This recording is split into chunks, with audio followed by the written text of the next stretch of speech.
Hello students, I am Prithviraj and welcome to Arise Academy. तो इससे पहले हमने पिछली क्लास में सारे थ्योरीज देख लिए थे, ठीक है ना। तो आज आते हैं कुछ क्वेश्चन पे। एक्सरसाइज 5.2 का सबसे पहला क्वेश्चन है, हमें स्लोप फाइंड करना है लाइन का, अगर लाइन इन दो पॉइंट से पास हो रहा है। ये है और ये है, ठीक है। और भी इस तरीके के क्वेश्चन है टेक्स्ट बुक में जो तुम खुद से करना। तो देखो ध्यान से, हमें फाइंड करना है कि इस लाइन का स्लोप क्या होगा, ठीक है ना। तो देखो अब इस लाइन का स्लोप क्या होगा, हम तुमको क्या बताए थे कि किसी भी पॉइंट को, इसको x1 मान लो, इसको y1 मान लो, इसको x2 मान लो, इसको y2 मान लो, तो मान सकते हो, इसमें कोई दिक्कत नहीं है, ठीक है ना। तो हमें क्या फाइंड करना, slope of line A B, slope of A B, M for slope, ठीक है ना। Slope of A B find करना है, तो एक्चुअली स्मॉल एम कर लो, ठीक है। स्लोप ऑफ ए बी, ठीक है। तो क्या होता है इसका, हम क्या बताए तुमको, इसका बताए थे y2 minus y1 upon x2 minus x1 direct बताए थे, ठीक है ना। तो सिंपल यहाँ पे जो है सब वैल्यू पुट कर दो। y2 हमने किसको माना, 3 को माना, क्या हो जाएगा ये 3 माइनस y1 किसको माना 1 को, तो माइनस ऑफ माइनस 1 करोगे अपॉन x2 क्या है यहाँ पे, देखो x2 है 4 माइनस x1 क्या है, x1 2 है, तो उसको एज इट इज 2 छोड़ दो, यानी कि ये क्या हो जाएगा, माइनस माइनस क्या हो जाएगा प्लस 3 प्लस 1 अपॉन 4 माइनस 2, यानी कि 4/2, यानी कि स्लोप क्या हो जाएगा 2 के बराबर हो जाएगा। क्लियर है। दूसरा क्वेश्चन क्या है, इसी तरीके से इसको मान लो x1 y1, इसको मान लो x2 y2। तो चलो फाइंड करते हैं स्लोप ऑफ लाइन CD। क्या होगा y2 माइनस y1, उसी तरीके से y2 minus y1 upon x2 minus x1। y2 क्या है 7, y1 क्या है 3, तो ये क्या हो जाएगा 7 माइनस 3 अपॉन x2 क्या है 5, x1 क्या है 2, यानी कि हो जाएगा 5 माइनस ऑफ माइनस 2। देखो क्लियर ना, ये क्या हो जाएगा 7 माइनस 3 कितना होगा 4, ये 5 माइनस ऑफ माइनस 2 क्या होगा 5 प्लस 2 हो जाएगा, क्या हो जाएगा 7, यानी कि 4/7 क्या हो जाएगा उस लाइन का स्लोप हो जाएगा, ठीक है। इसके बाद आ जाओ EF, यानी कि स्लोप ऑफ लाइन EF क्या होगा y2 minus y1 upon x2 minus x1। अब डायरेक्ट कर लो, इसको x1 y1 मान लो, इसको x2 y2 मान लो। -1 -3 क्या होगा -1 -3 अपॉन, ध्यान देना 2 -2, 2 और -2, 2 -2, यानी कि -4 अपॉन 0, यानी क्या होगा इसका स्लोप नॉट डिफाइंड। इसका स्लोप क्या होगा नॉट डिफाइंड होगा। देखो x2 माइनस x1 0 के बराबर आ जाएगा, तो इसका स्लोप ही क्या होगा नॉट डिफाइंड होगा, ठीक है। और भी इस तरीके के और भी कुछ एग्जांपल्स हैं तुम्हारे टेक्स्ट बुक में जो तुम खुद से करना। देखो क्वेश्चन नंबर 2 है 5.2 एक्सरसाइज का, क्या बोल रहा है कि x और y इंटरसेप्ट किसी लाइन का कितना है 2 और 3 है, ठीक है। तो बोल रहे then find the slope of line. अब उस लाइन का स्लोप हमको फाइंड करना है, तो उस लाइन का स्लोप कैसे फाइंड करोगे, देखो x और y इंटरसेप्ट दे रखा है, मतलब सिंपल डायग्राम ड्रॉ करोगे, देखो ये लाइन हो जाएगा, ये हो जाएगा पूरा यहाँ से तक। x इंटरसेप्ट जो कितना दे रखा है x एंड y कितना है 2, ठीक है, ये लाइन है तुम्हारा L, और y इंटरसेप्ट कितना दे रखा है 3 दे रखा है, ठीक है। अब मान लो ये पॉइंट A है x एक्सिस को पॉइंट A पे कट कर रहा है और y को B पे कट कर रहा है, तो कोऑर्डिनेट क्या होगा, A का कोऑर्डिनेट क्या हो जाएगा 2,0, B का कोऑर्डिनेट क्या होगा 0,3। अब इस लाइन का हमें स्लोप फाइंड करना है, तो स्लोप ऑफ L लाइन क्या हो जाएगा। अब इसको थोड़ी देर के मान लो x1 y1 x2 y2, ठीक है ना। क्या होगा y2 माइनस y1 यानी कि 3 minus 0 upon x2 minus x1 यानी कि 0 माइनस 2, यानी क्या हो जाएगा ये 3 अपॉन -2, यानी कि ये -2/3 के बराबर हो जाएगा। सिंपल, क्लियर है ना समझ में आ रहा है। और भी ऐसे ऐसे बहुत सारा क्वेश्चन तुमको टेक्स्ट बुक में तुम्हें मिलेगा, ठीक है। तो कुछ कुछ क्वेश्चन को हम स्किप करेंगे, वो क्वेश्चन तुम खुद से ट्राई करना, ठीक है। इसको जल्दी करो, फिर आते हैं अगले क्वेश्चन पे, जल्दी करो। अब देखो क्वेश्चन 3 क्या है, बोल रहे हैं find the slope of line whose inclination is 30 degree. मतलब अब ध्यान दो यहाँ पे, ऐसा क्वेश्चन हम तुमको कराए थे, स्लोप ऑफ लाइन जिसका इंक्लिनेशन कितना है 30 डिग्री के बराबर है, मतलब थीटा कितना है 30 डिग्री, ठीक है ना। तो स्लोप क्या हो जाएगा, स्लोप बेसिकली क्या होता है tan थीटा, यानी कि स्लोप हो जाएगा tan 30 डिग्री, यानी कितना हो जाएगा 1/√3 हो जाएगा, ठीक है ना। स्लोप कितना होगा 1/√3। उसी तरीके से अगर जैसे मान लो इंक्लिनेशन बोल दे, जैसे यहाँ पे तो 30 था, इसके बाद बोलते इंक्लिनेशन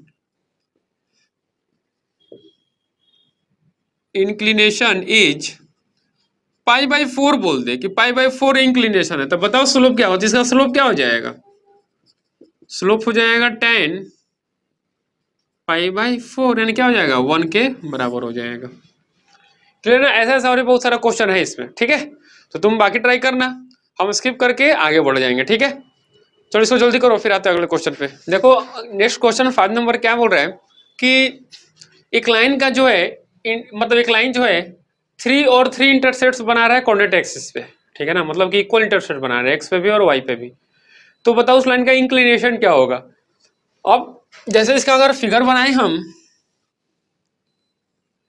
तो देखो सिंपल ऐसे बनेगा, ये भी यहाँ से यहाँ तक का ये 3 और यहाँ से यहाँ तक का ये भी 3, ठीक है ना। तो ये कितना होगा 3,0 और ये होगा 0,3, ठीक है। अब इस लाइन का स्लोप क्या होगा, ध्यान दो। अब मान लो इस पॉइंट को थोड़ी देर के मान लेते हैं ए और इसको मान लेते हैं थोड़ी देर के लिए बी, तो स्लोप ऑफ ए बी क्या होगा, इसको मान लो x1, इसको मान लो y1, इसको मान लो x2, इसको मान लो y2। तो पूछ रहे हैं यहाँ पे स्लोप नहीं पूछ रहे हैं, बोला इंक्लिनेशन है कि थीटा का वैल्यू क्या होगा। तो ध्यान देना यहाँ पे, पहले स्लोप फाइंड कर लो। स्लोप क्या हो जाएगा, स्लोप होगा तुम्हारा y2 - 1 3 - 0/0 - 3, यानी कि 3/-3 क्या होगा स्लोप -1, ठीक है। स्लोप क्या होगा -1। अब स्लोप जो होता है बेसिकली क्या होता है, वो tan थीटा होता है, यानी कि हम लिख सकते हैं tan थीटा इज -1। अब हमें थीटा का वैल्यू फाइंड करना है, tan थीटा -1, यानी कि हम ऐसा लिख सकते हैं क्या, tan theta is equal to -tan π/4। तो थीटा क्या है यहाँ पे π/4 हो जाएगा क्या, थीटा π/4 बोलना सही रहेगा यहाँ पे। ये तब तक सही नहीं रहेगा जब तक LHS और RHS एग्जैक्ट इक्वल होगा नहीं, क्योंकि देखो निगेटिव है पॉजिटिव है, तो इनको इसको पॉजिटिव बनाओ। यानी कि ये -tan π/4 कब हो सकता है, यानी कि -tan थीटा कब हो सकता है, tan थीटा -tan थीटा कब हो सकता है, tan जब पाई माइनस थीटा हो, जब पाई माइनस थीटा हो। अब देखो ध्यान से, ये जो tan थीटा है इसको अगर हम लिख दें tan पाई माइनस π/4, देखो तो ये क्या हो जाएगा -tan थीटा के बराबर ही तो होगा ना, ये दिख रहा है क्या, tan पाई माइनस π/4 लिखेंगे तो क्या होगा, सेकंड क्वाड्रेंट tan निगेटिव होता है, पाई है तो tan का tan ही रह जाएगा, यानी कि -tan π/4, यानी कि -tan π/4 को हम लिख सकते हैं tan पाई माइनस π/4। अब देखो यहाँ से tan थीटा इक्वल टू क्या हो जाएगा tan 3π/4, देखो tan खत्म, थीटा क्या आ जाएगा, थीटा आ जाएगा 3π/4, यानी कि जो इंक्लिनेशन ऑफ एंगल क्या होगा 135 डिग्री होगा। समझ में आ रही है बात, यहाँ पर इंक्लिनेशन देखना था।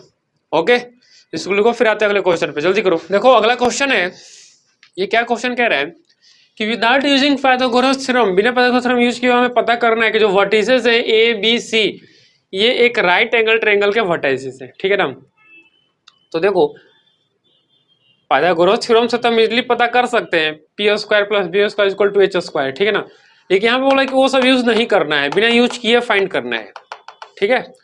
तो बिना यूज किए कैसे फाइंड करेंगे हम, देखो सबसे पहले अब देख 3 पॉइंट दे रखा है, तो हम मान लेते हैं कि जो तीनों पॉइंट है क्या है ट्रायंगल के वर्टाइसेस है, ठीक है ना। तो देखो ध्यान से, ए क्या है 4,4, ठीक है, बी दे रखा है 3,5, ओके, और सी दे रखा है -1, -1, क्लियर है?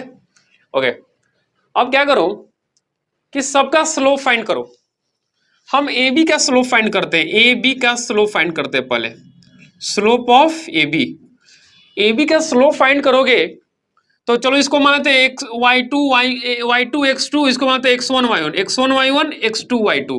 क्या होगा y2 माइनस y1, स्लोप क्या होगा 5 माइनस 4 अपॉन 3 माइनस 4, 3 माइनस 4, यानी कि इसका स्लोप क्या होगा 1 अपॉन -1, यानी कि क्या होगा -1। चलो ये भी का हो गया। अब एक बार स्लोप ऑफ BC फाइंड करते हैं, BC देखते हैं BC का स्लोप क्या हो सकता है। इसको मान लो x1 y1, इसको मान लो x2 y2, तो क्या होगा -1 -5, -1 -5 अपॉन -1 -3, -1 -3, यानी कि होगा -6 अपॉन -4, खत्म खत्म खत्म, कितना होगा 3/2। This is the slope of AB, slope of BC। और मान लेते स्लोप ऑफ CA, इसको मान लो x1 y1, इसको मान लो x2 y2, ठीक है। तो क्या होगा slope 4 minus of -5, 4 minus of -5 upon 4 minus of -1, 4 minus of -1, ये 4 minus of -1 upon 4 minus of -1 क्या हो जाएगा ये 5 अपॉन 5, यानी कि 1। अब देखो यहाँ पे कि कौन से दो लाइन का स्लोप -1 के बराबर आ रहा है। अगर किसी भी, देखो 3 लाइन है ट्रायंगल, 3 लाइन से ही बनता है, 3 लाइन का स्लोप हम लिख दिए ABBCC है। अब देखो कौन से दो लाइन का स्लोप -1 आ रहा है, यानी कि slope of AB into slope of CA, slope of AB into slope of CA, देखो तो क्या आ रहा है 1 इंटू -1, यानी कि ये देखो -1 के बराबर आ रहा है। यानी कि AB, ध्यान देना, AB और CA या AC, ठीक है ना। यानी कि इसको मान लो A, इसको मान लो B, तो ये क्या हो जाएगा C, देखो C पे 90 डिग्री बन जाए, दिख रहा है क्या AB और सॉरी AB और C, एक मिनट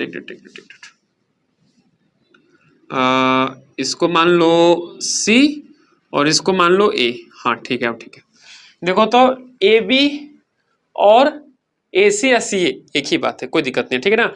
AB और AC एक दूसरे के स्लोप को प्रोडक्ट किया तो हमें -1 मिलेगा, मतलब ये लाइन क्या एक दूसरे के परपेंडिकुलर होगा, ठीक है ना। और CB को इससे ऐसे मिला दो, क्या हुआ देखो ABC एक लाइन बन गया, ट्रायंगल बन गया, राइट एंगल ट्रायंगल, ठीक है ना। जिसका C वर्टेक्स क्या है C -1, 1। A क्या है B क्या है B है 3, 5, ठीक है ना। A है तुम्हारा 4, देखो राइट एंगल ट्रायंगल बन गया, ठीक है ना।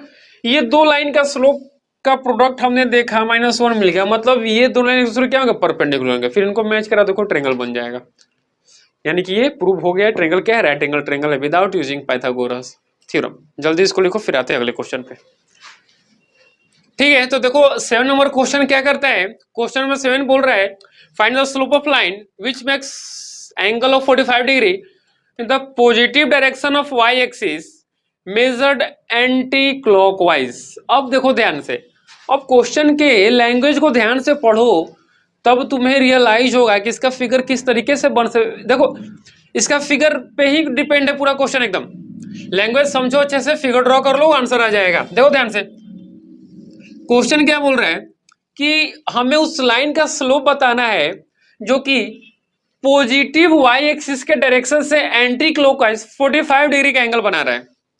अब देखो मान लो ये हो गया x एक्सिस और ये हो जाएगा y एक्सिस, क्लियर है ना, ये y एक्सिस, ठीक है। अब बोलेगी ये देखो ध्यान से, अगर ये लाइन हम मानते हैं, ठीक है, तो बोल क्या रहे कि जो लाइन है ना पॉजिटिव y एक्सिस से एंटी क्लॉकवाइज 45 डिग्री का एंगल बना रहा है। पॉजिटिव y एक्सिस, देखो ये पॉजिटिव y एक्सिस और यहां से एंटी क्लॉकवाइज इस तरीके से कितना बना रहा है 45 डिग्री का एंगल बना रहा है। देखो ध्यान से, ये है इसका फिगर लाइन का, इस क्वेश्चन का फिगर ऐसा ही होगा, ठीक है ना। अब देखो हमें इस लाइन का स्लोप फाइंड करना है, हमें इस लाइन का स्लोप फाइंड करना है, ओके। अब देखो मान लो ये 45 है, ये कितना होता है 90 होता है, तो ये भी कितना होगा 45 होगा, ऑब्वियस सी बात है, ये भी क्या होगा 45 डिग्री होगा। बट इस लाइन का स्लोप हम फाइंड कैसे कैसे करते हैं, एक्स एक्सिस से, पॉजिटिव एक्स एक्सिस से anti clockwise, positive x axis से एंटी क्लॉकवाइज घूम जाओ, ये पॉजिटिव एक्स एक्सिस और यहाँ से एंटी क्लॉकवाइज घूमो, देखो ये लाइन, यानी कि ये जो एंगल होगा ये हमारा को क्या होगा, इस लाइन का स्लोप, यानी कि कितना होगा ये 135 डिग्री, इंक्लिनेशन कितना होगा 135 डिग्री, ठीक है ना। देखो ये होता है एंटी क्लॉकवाइज और ये होता है क्लॉकवाइज, ठीक है ना, सॉरी एक मिनट, दोनों तो एक ही रहा। इसको हम बोल सकते हैं, हाँ देखो जैसे मान लो ये सर्कल एक घड़ी है, ठीक है ना, ये जो मूवमेंट रहेगा इसको क्या बोलेंगे हम, ये क्लॉकवाइज है, और इसका उल्टा ये क्या हो जाएगा एंटी क्लॉकवाइज, तभी तो देखो anti clockwise 45 degree positive Y axis ये लाइन बना रहा है, ये 90 ये 45, तो ये क्या होगा 45, ये कितना 135। तो स्लोप जो होगा इस लाइन का, मान लो लाइन एल है, तो स्लोप ऑफ एल क्या होगा 10 135 डिग्री, यानी कि क्या होगा ये -1, यानी कि इसको लिख सकते हैं हम ना, क्या बताया था 90 प्लस 45 डिग्री, यानी कि हो जाएगा माइनस कॉट 45, यानी कि -1 हो जाएगा, ये क्लियर है। चलो जल्दी करो, ठीक है ना। तो चलो एक नॉर्मल जेन्युइन क्वेश्चन है, अब जैसे मान लो इसी क्वेश्चन को अगर बदल के हम बोलते हैं कि find the slope of the line which makes an angle 45 degree with the direction of which makes an angle of 45 degree with the positive direction of X axis measure anti clockwise. अब देखो simple हो गया, अब बोल इससे पहले में क्या था वाई एक्सिस से एंटी क्लॉकवाइज वो बना रहा था एंगल, अब क्या है कि अब जो है एक्स एक्सिस से ही एंटी क्लॉकवाइज, यानी कि देखो ये हमारा इस तरीके से ये लाइन हो जाएगा, दिख रहा है क्या, ठीक है ना, एक्स एक्सिस से पॉजिटिव एक्स एक्सिस से एंटी क्लॉकवाइज, देखो ये है एंटी क्लॉकवाइज, एंटी क्लॉकवाइज अगर ये 45 डिग्री बना रहा है, ठीक है ना, तो इस लाइन का स्लोप क्या होगा सिंपल, इस लाइन का इंक्लिनेशन क्या होगा 45 डिग्री हो जाएगा पॉजिटिव एक्स एक्सिस से, देखो ठीक है ना, तो इसका हम tan 45 यानी कि स्लोप क्या हो जाएगा 1 के बराबर हो जाएगा, और क्या खत्म, ठीक है ना। ओके चलो इतना क्वेश्चन आज के लिए इतना ही रखते हैं, बाकी मिलते हैं अगले वीडियो में अगले क्वेश्चन के साथ, तब तक चैनल को लाइक करो शेयर करो और सब्सक्राइब करो, थैंक यू।